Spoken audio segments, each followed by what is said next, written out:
అందరికీ హృదయపూర్వక నమస్కారాలు. తిరుమలేశుని తొలి గడప దేవుని కడప.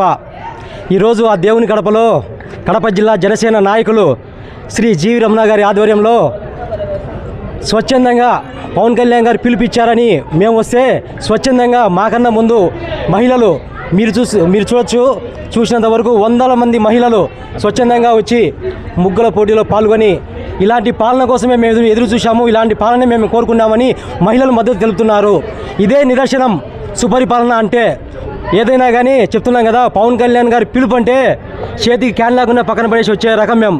అది కాకుండా ఈరోజు ఈ కూటమి చేస్తున్న మంచి ప్రభుత్వానికి వాళ్ళు చేస్తున్న మేలును చరిత్రలో నిలిచిపోయే విధంగా ఈరోజు ప్రతి పనిని మేము ఉన్నాం దగ్గరంటూ మేమేమైనా చేస్తామంటూ ఇలాంటి నాయకులు జిల్లా వ్యాప్తంగా ఏ పని అయినా కానీ పవన్ కళ్యాణ్ గారి ఆశయ సాధన కోసం, పవన్ కళ్యాణ్ గారి లక్ష్యం కోసం మేము ఉంటామని తెలియజేస్తున్నారు. అదేవిధంగా ఈరోజు సుపరిపాలన అంటే సంవత్సరం వరకు మేము ఇది చేశామని సగౌరవంగా మేము చెప్తున్నాం. స్ట్రైట్గా డైరెక్ట్గా మిస్టర్ జగన్మోహన్ రెడ్డి గారు, పులివెందుల ఎమ్మెల్యే గారు మీకే చెప్తున్నామండి.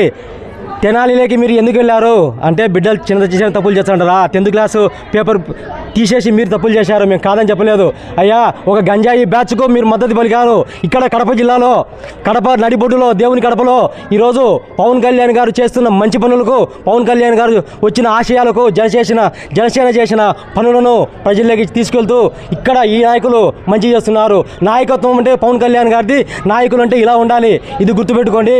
ఏంటంటే వచ్చాము మాట్లాడమని కాకుండా ప్రజల కోసం గతంలో మనం ఏమైనా చేశామని ఒక్కసారి మీరే మీ ఆత్మను ప్రశ్నించుకోండి. ఏదేమైనా కానీ ప్రజల కోసం నిలిచే వ్యక్తి పవన్ కళ్యాణ్ గారు ఉంటామని తెలియజేస్తూ జై జనసేన, జై హింద్.